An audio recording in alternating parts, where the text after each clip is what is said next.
What is up mga ko? So today nandito tayo ngayon sa JTM Garage sa 25 West Point Avenue, Cubao. So tignan natin ngayon yung installation ng PPF dun sa client ni JTM Garage. So this is one of their products na ginagamit nila for brand new cars and luxury cars. So tignan natin yung installation and yung benefit ng pag-i-install ng PPF sa mga sasakyan natin. So ano pa hinihintay natin?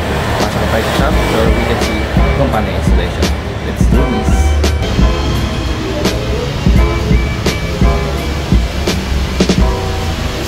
Hello, madam.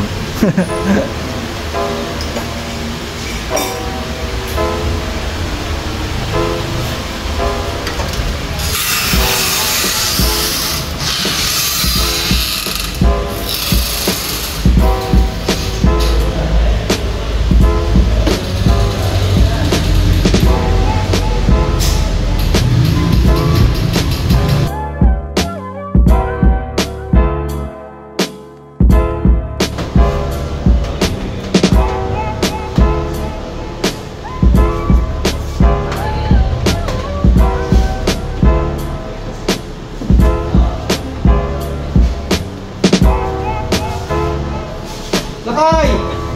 Ito talagang kulay. Plastic eh. Ito talagang plastic. Lakay!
Bali kuya sa installation ng PPF, para din siyang pag nag-i-install ng tint, ganun din yung proseso niya. Oo, tatanggalin mo rin yung tubig. Yung kanina yung preparation kanina, no? Yung dumi. Para kumapit yung film. Kailangan nito kasi walang dumi talaga. Para pag hindi katulad ng tinted, may mga buwangin. Ito kailangan malinis. Okay. Kinakarwas dapat nga, pinapaalis pa ito eh. Makuha din yung position ito. Kasi ito, pag nabangga ito, hindi naman masisira yung pintura. Okay. Kasi yung may film na, no? Saka makunat ito. Yung pinaka-film niya? Makunat. Ang nagdadamis lang dito, yung plastic.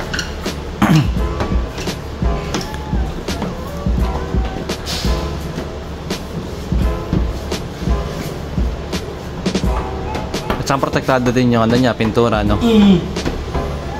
Lalo na sa gas-gas. Sa gas-gas. Number 1 yun, kahit sa simpleng car wash lang din eh. Pag mga punas-punas lang siya na po, hindi kayang gas-gasin ng ganyan. Kahit nga yung bangka hindi kaya. Pero ang commercial nito eh, kung sinasaksak pa na yung screw eh. Yung commercial nito. Pinapakita kung kaya butasin. Kasi doon mo masusubukan yung tibay ng PP. Tinawag kasi ng mga kwanto, 10 to 8 to 10 years. Matagal din yung lifespan niya, no? Oo. Pero kailangan ito, pagka medyo gano'n na, ipalis mo lang para bumalik sa kwanto. So yung maintenance ko yan ng ano, ng PPF, paano yung maintenance niya para ano pa rin siya, hindi siya manilaw? Ay, kailangan. Kasi depende rin kasi sa brand center. May mga branded talaga na hindi naninilaw. Depende siya sa brand. Okay. Oo, kasi may mga mahina sa tubig, tsaka sa araw, yung naluluto sa sa init. O sa init. Pero maganda ito yung nauso po ng pipin. Ibang bansa, parang late na yung technology sa Pinas, no? Araw-araw kami sa nakakapaglabas kami 10 unit araw-araw. Gano'n nakakatagal ikaw kaya nag-install ng PPF? 2008 sir, itong paglabas nito, yung sa Riyadh ako. Kami ang kauna ko ng PPF sa Riyadh ko. So kumbaga dito sa Pinas, kaka-release niya lang dito, parang ngayon pa lang siya sumisikat, pero sa ibang bansa, matagal na siya. Ay, matagal na ito sir.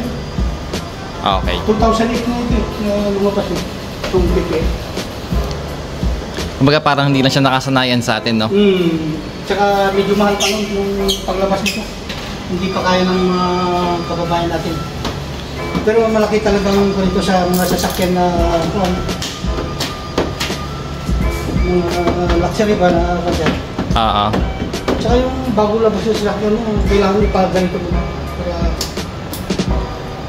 Pag binenta mo kasi yung sasakyan mo, at makita yung body na walang polish, walang gasgas, mas mataas pa rin kahit paano yung value. Totoo naman. Kahit modelo siya. Kasi isa din titinan ng buyer yun, yung kinis din Yung kinis. At saka hindi pa nagalaw. Kasi meron siyang sir, yung computer na makikita mo kung nagalaw na yung sasakyan mo, kung nabangga o napinturahan. I see. So sa Saudi meron yun pag pinasok mo sa kasa. So makikita ka agad kung repaired na siya? Oo, kung repaired na siya. Okay. Kasi yung sa kasama ko dati, pinalis niya yung ibang lahi, nagasgasan dito. Buong body yung pinalis. Kaya siyempre, alam na kagad na So parang kahit pinarepaint, malalaman pa rin siya?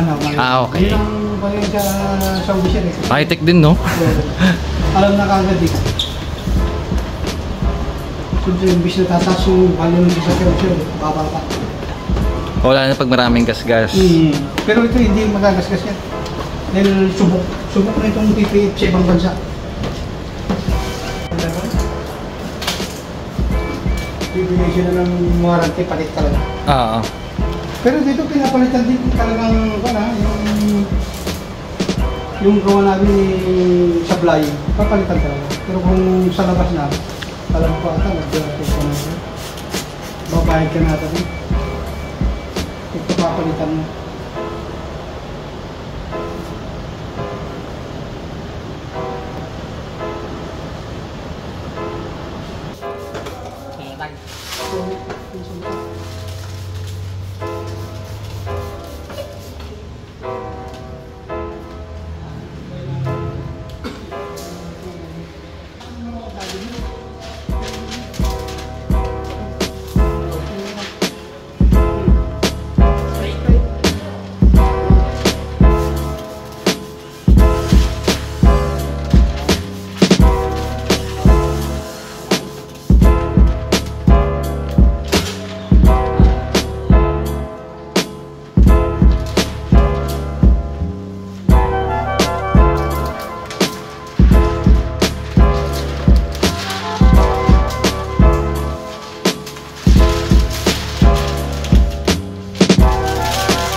Ayan, sa mga magpapakapit ng PPF, hanapin nyo na si Kuya Joel. Ito.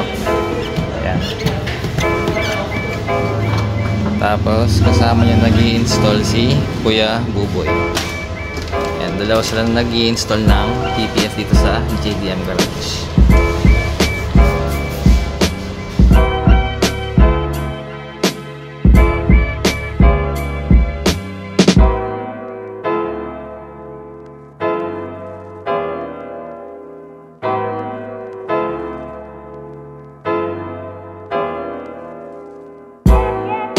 again, verdict natin guys sa Kirena Paint Protection Film or PPF. So for me, it's worth the investment looking at dun sa pag-i-install kanina. Bakit? So yung qualities ng film is scratch, chip, and hydrophobic siya. It's also scratch and chip resistant, hydrophobic, and then it's also corrosion resistant. It also helps when it comes to sa UV rays, especially kapag nakapag sa labas yung sasakyan nyo, di ba? So mas may iwasan na hindi kagad mag-fade yung paint, especially yung clear coat ng sasakyan nyo. And then next is meron siyang self-healing technology. So kapag nagas ka siya, hindi siya damage agad yung film, right? And of course, sa pag-maintain, it's gonna be low maintenance, especially kapag sa mga detailing, di ba? Sa car wash. And pagpaparipin kasi hindi na agad magkukupas yung kulay ng sasakyan nyo, di ba? And another thing is worth the investment. So it might be costly for some, pero if you're gonna consider it for how many years, mas makakatipid kayo sa magagastos nyo when it comes to detail, and then second is repair. So for me, I would recommend na magpakabit kayo, especially for brand new cars. And yun din yung sinasabi nila, yung ginagawa nila, kinakabit siya sa mga bagong kotse and luxury car, diba? So yun yung verdict natin for, again, Kirena PPF film. It's highly recommended. Sabi nga ni Kuya Joel kanina, di ba Kuya Joel, late na dumating sa Pinas yung technology. Wherein sa ibang bansa, matagal nilang ginagawa to protect syempre yung kulay ng sasakyan nila. And mismo sa Kuya Joel, nagsasabi na, nire-recommend niya na maganda yung product.